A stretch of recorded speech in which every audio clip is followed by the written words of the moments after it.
What's up, y'all? This is Chitty Bang, and I'm on the Renegade Millionaire Show, the podcast that profiles entrepreneurs, founders, and CEOs.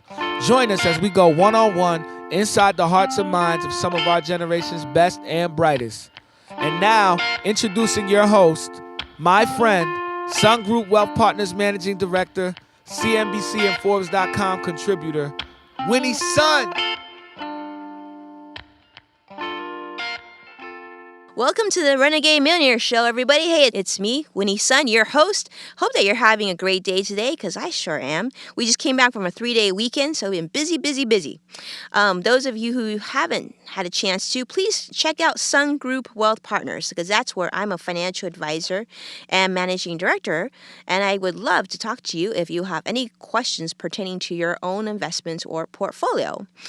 With that, I have also had a chance to contribute to Forbes. And so today's Financial Matters is from Forbes. Recently, there was a study conducted by Ben Dickinson and a Cherry Zhang in a university in New Zealand that showed over a 319-year period. Did you know that stocks usually perform 4.5 times better during the months of November through April rather than the summer months? So what does that really tell you? Well, you don't want to pull out during the summer months, but just expect that there'll be some volatility and perhaps some pullback. Nothing to fret. Everything's for long term, but just thought I'd put that out there. And with that, let's start the show. So I'm really excited to introduce our guest today. It is Brian Dickinson, who many of you may have already seen on TV several times. He is quite an impressive gentleman, actually. Brian served in, I should just read part of the bio because it's just so much going on. So first off, Brian, welcome to the show. Yeah, thanks for having me. Thank you for being with us. I see that, Brian, I'm going to read the bio because there's so much going on. Served from 1993 to 1999 as U.S. Navy Air Specialist Operations Air Rescue Swimmer. You did 2 tours in the Gulf as part of the Operation Southern Watch, and on and on. Let's see, there's even more. You've traveled, well, this really hit home when I read this. I was like, wow, you've climbed the 7 highest summits, correct? Mm-hmm. And yeah, the highest peaks on the 7 continents. Yeah, that's incredible. And then and not only that, is you have a world record, I know, from descenting, which is where your book came from.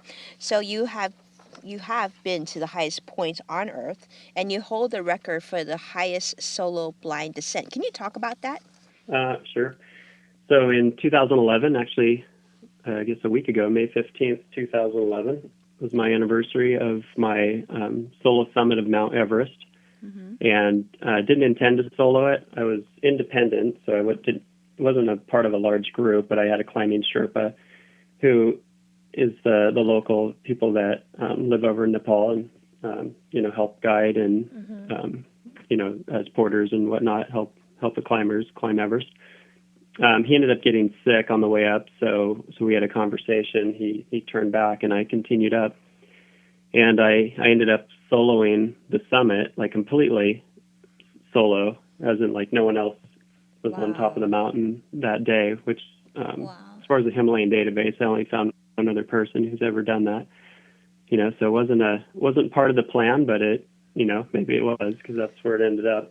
Wow. And I had a goggle malfunction, cracked my goggles. I ripped out an internal lens, and on top of Everest at 29,035 feet, there's only a third of the air, a third of the ozone up there. It's just so high.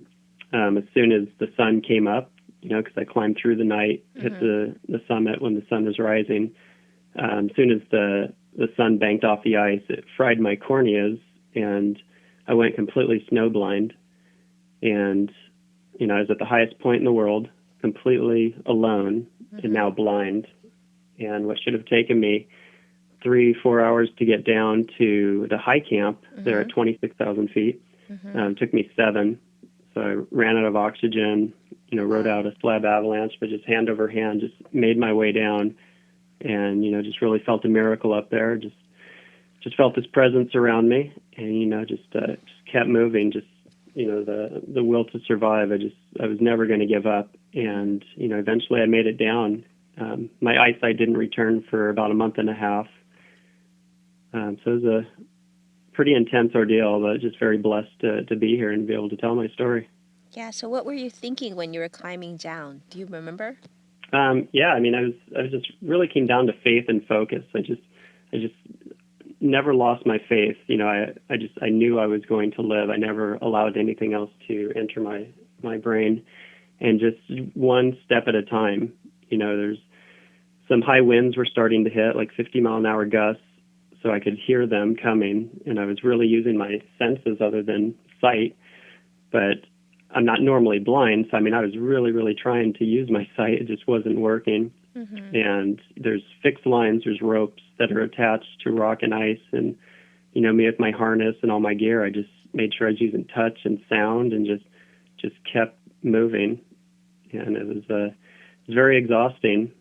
And at one point, I did run out of oxygen and just dropped to my knees at that point and just prayed. And you know, at that very moment, it just felt lifted to my feet. My oxygen bottle that had previously failed started working. Wow. And without overthinking it, I just, you know, put my gear back together and started moving down the mountain, and eventually got down to the high camp.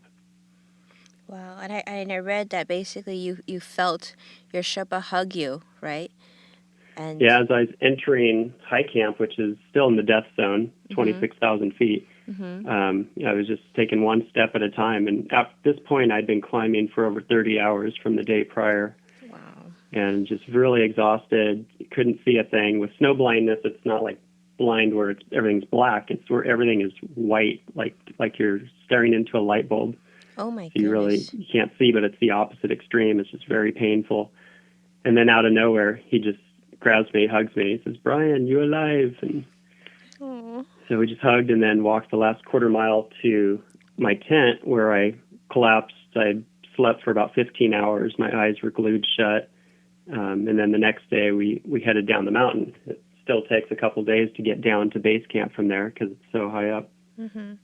So he helped you the rest of the way. So obviously that Yeah, made he it was much, with me the much rest of the way. better. Wow. And so so it took a couple of days just to get down. Incredible.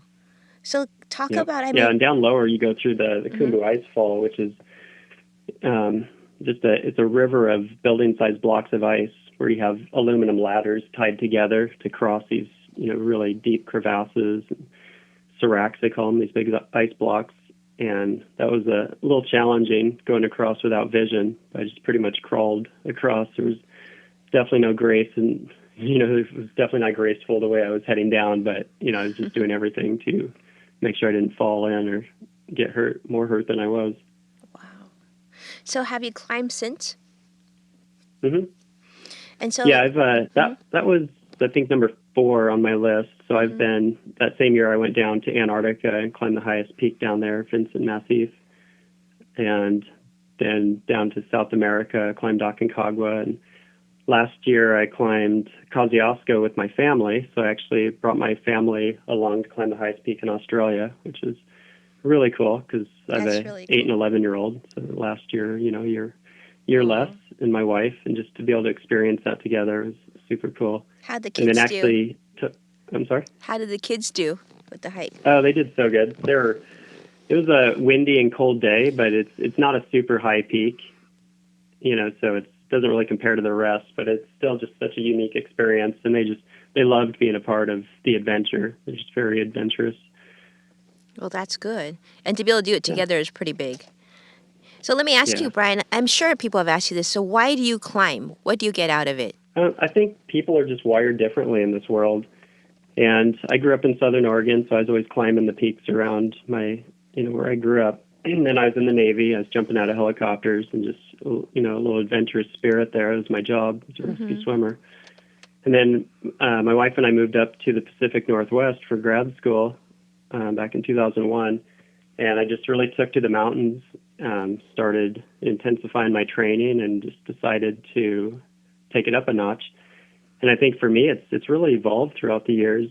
I think you ask 100 climbers why they do it, and you're going to just have such a range of answers, because it truly is unique to the individual. You know, just like anything, you know, people are into, you know, doing marathons or whatever. You're growing as an individual. And I think certain people are just wired differently. And the people that aren't wired along that same route. That they just don't quite understand. So it's really hard to explain to someone that just thinks it's completely nuts. But that's life, I guess, no matter what you do. But for me, it is the adventure. I think we all have to live an adventure and just figure out what that means to each individual. Right. And what works for me is not going to work for someone else. But for me, just getting out there, getting away from the clutter of life is just really important for me to just gain perspective, and then just ultimately having these big goals and accomplishing those. I see through like social media and when I do motivational speaking, people really latch on to that. And although they're not going to go climb Mount Everest, they can find some parallel in their life, and it helps inspire them. So I think for a greater purpose, there's definitely a reason I'm out there. Yeah, absolutely. So can you tell us a little bit, how does someone like yourself prepare? You said, I train so that I can climb. What does training and climbing, training for climbing look like for you? How do you train? Yeah, well, for me personally, a lot of what I did in the military definitely helped from a mental and emotional and just understanding physically what I could do, what I couldn't do, and then being able to push through it. But when I bring it down to climbing, in my early years, I got professional technical training in mountaineering, which is really important if you're going to, take it to the next level in climbing. And now I've just made it a lifestyle. And, I always recommend that to people because everyone wants to make a change in their life physically, but are they willing to? Are they willing to change their own habits? And I think that's what's the key. For me, I get out a few times a week and I'm carrying 50 plus pounds. Right now I'm training for Denali, the last of the 7 summits. I've climbed it twice, but haven't summited. So I'm actually heading out tomorrow to go up to Alaska to climb it. Yeah. So you caught me at the right time. Oh, wow. Well, and good for luck. That, How exciting. I carry like 70, 80 pounds climbing 4,000 to 5,000 foot peaks in my backyard and then running 5 to 8 miles every other day. So it's a lot of strength, a lot of cardio, and then just a lot of mental preparation as well, because being stuck in a tent for weeks at a time, it's unusual if that's not like your thing that you do every day, because I do have a normal job and a normal life.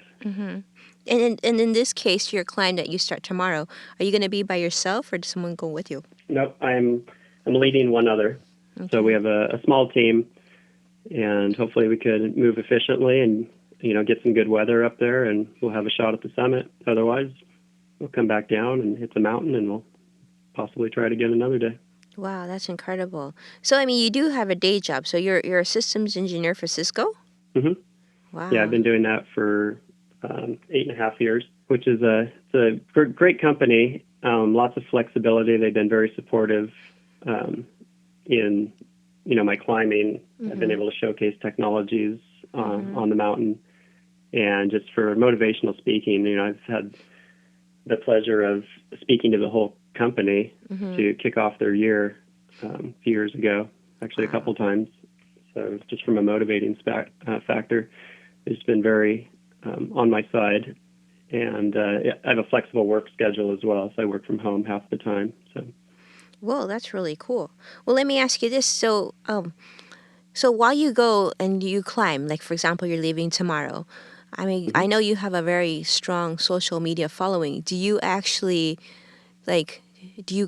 post as you go up, or it's probably not possible, right? There probably isn't any Wi-Fi signal. On Denali there's not, but I do have a satellite phone. So I will be calling my wife daily, and she'll be updating my social media for me, so people can follow along. Oh, wow, that's going to be fun. And tomorrow I'm going to make sure that we're logged in carefully to you. Well, that's great. Well, let's talk about that. So you work partially from home. And so Cisco's been obviously very supportive of this sort of lifestyle and balance for you.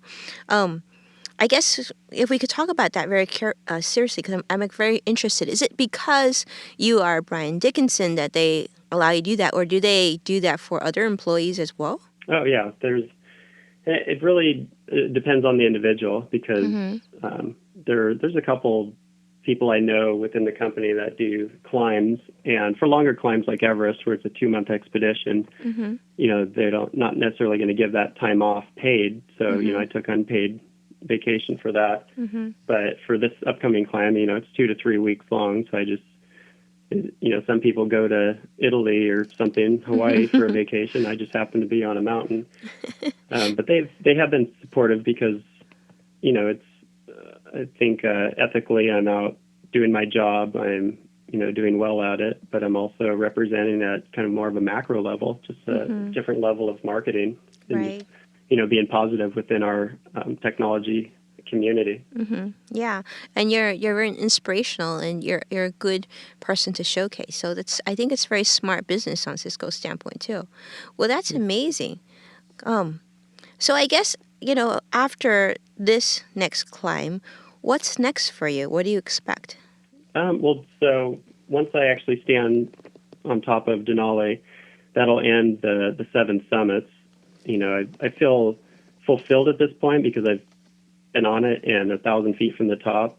It would just be nice to actually complete the actual climb.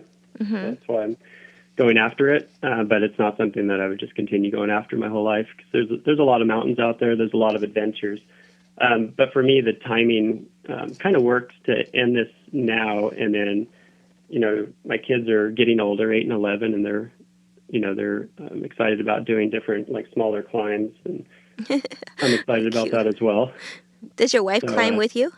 Or does she? No, my wife, she's actually a Christian counselor at our church, and we're pretty opposite. Like, she's went to Russia and went up to base camp with me. She climbed Kosciuszko in Australia.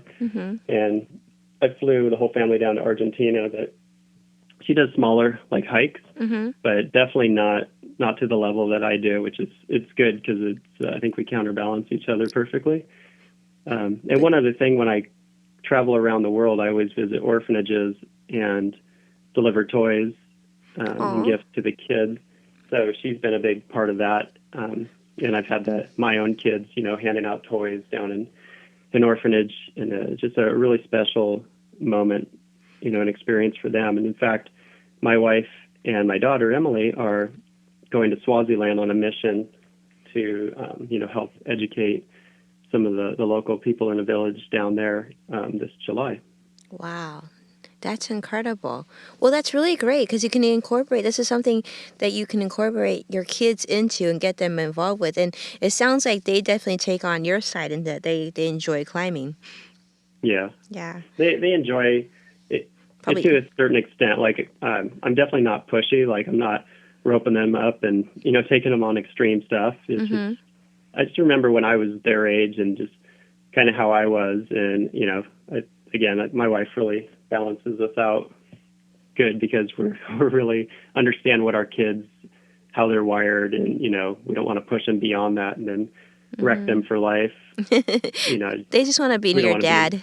Dad could be type of parents. So, yeah, we're Dad, just out Dad doing wants to adventures climb, together. then they'll climb, right? If Dad wanted to stay home in front of the TV, they'd stay home in front of the TV. Yeah, pretty much. Yeah. Gotta have choices in life. Yeah.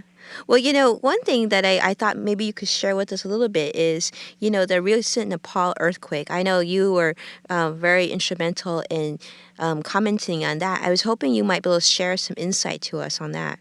Yeah, it's just a horrible scenario over there. It's just one of the poorest countries in the world, and I have friends, in Kathmandu. There's an orphanage I've visited there, and just Sherpa and friends that I've, were on the mountain, trapped above, on the north side, south side. So it's just a really, really scary time over there for sure. And yeah, they need help, but their government's not the best as far as distributing money. So you just have to be really careful who you give money to. Wow. Yeah, because we were watching on the news, I thought it was really insightful to see your perspective as someone who understood, climbing and also having visited the country. Yeah, so interesting. Well, I guess what in your opinion, having exposure there, how do you think people can help? I think just looking for a good company that's actually doing stuff like World Vision. I put that on my website because that they're going to handle the money appropriately. Right, right. Great, perfect. Well, that's wonderful. Well, thank you so much for your time. I mean, this is very, very insightful. I honestly, this is um, gave me perspective on things I've always been curious about but didn't know about. I hope that other people listening have a deeper appreciation, because I certainly do, for what you do and what you enjoy doing, and the amount of mental and physical strength to be able to accomplish the goals that you've accomplished. So a huge thank you to you, Brian Dickinson, for being on the show with the Renegade Millionaire Show today. This is Winnie's son. I really appreciate you tuning in to the show. How can we go ahead and continue to follow you in your journey, especially on this next climb you're doing, Brian? I'd go to briandickinson.net, and then all my social media is linked under there, and I have a blog and everything else. But most likely for this next climb, I'll be having my wife post to Twitter and Facebook. So, Brian, can you tell me a little bit about the book that's coming out? Yeah, so it's called Blind Descent. So it actually came out last year, and soft copy's coming out, I think, in a month or so. But it's pretty much a memoir of my Mount Everest experience. You know, when I soloed the summit, went blind, and just, you know, how I survived getting down. Wow. And where will the book be available? It's available on Amazon. I mean, pretty much anywhere that you can buy a book at this point. You can go to my website, briandickinson.net, and find some of the locations there, as well as you can order signed copies through my website. Oh, very cool. I'll make sure to get a copy too.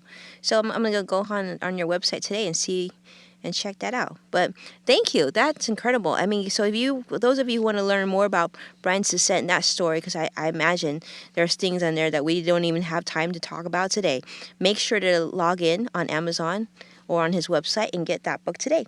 All right. And with that, a huge thank you to Brian Dickinson for being on the Renegade Millionaire Show. I really appreciate you tuning in. To learn more about me, all you have to do is check me out at winniesun.com. And of course, follow me on Twitter at SunGroupWP, where we will post all day long. Thanks again, and I'll talk to you next time. Bye-bye.